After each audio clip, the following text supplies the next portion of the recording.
Hi, welcome back to Hinduism Q&A, where we take a 5-minute look at those interesting but unanswered questions you have about our Dharma. If you have any topics you think we should look at, you can put them in the comments section below. Let's take a look at why Hindus worship idols. The answer to this is that we don't actually worship idols. If that sounds like the opposite of what you see, then let me explain why this is the case. Idols, photos are all tools to help us worship the divine. They are not worship themselves.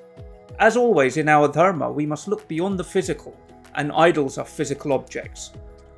We saw in the last video that God is a being of infinite energy. Sri Krishna guides us that for those with minds attached to the unmanifested impersonal supreme, advancement is troublesome. To make progress in that discipline is difficult for those who are embodied. So as embodied beings, we tend to connect with the functional part of the supreme in the form of a deity.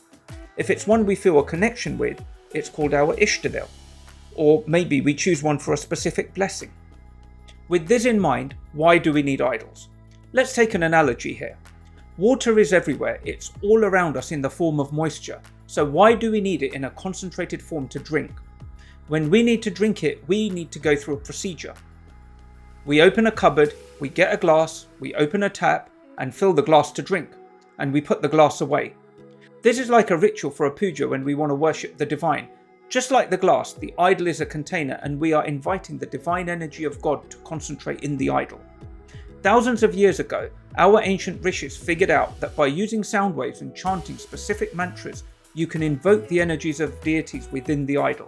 It is important to understand that it is the invoked divine vibrations that we are worshipping, rather than the material idol itself. This is a temporary state because at the end of the puja, we do a pushparanjali and thank the Lord for coming. We ask for forgiveness for any mistakes in the ritual, after which we bid the Lord farewell.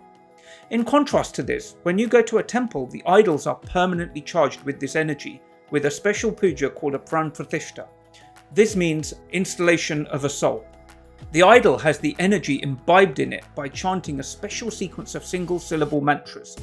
This is why you are not allowed to approach the altar, because if you commit any offense such as approaching without purifying yourself, the energy cannot immediately leave of its own accord. The mantras vary to energize the idol with specific deities. When we worship Ganesh, it's his energy we call. When we do Lakshmi Puja, it's her energy. Certain objects also have a greater affinity for the specific energy. So for example, you often see turmeric used for Ganesh Puja because it resonates with this frequency, and Ganku for female deities as it can attract her energy. This is why idols can be substituted with everyday items like betel nuts, which can also carry that energy. It's also why it's important during pujas to use items made of certain materials such as gold, silver, copper and brass, as they can attract divine energy, whereas steel and iron cannot. Next time you do any worship or puja, look beyond the material idol and look further in on the spiritual plane to understand and meditate on the energy within, to resonate your being with the divine energy that has been imbibed in the Murti. Thank you for watching and see you next time.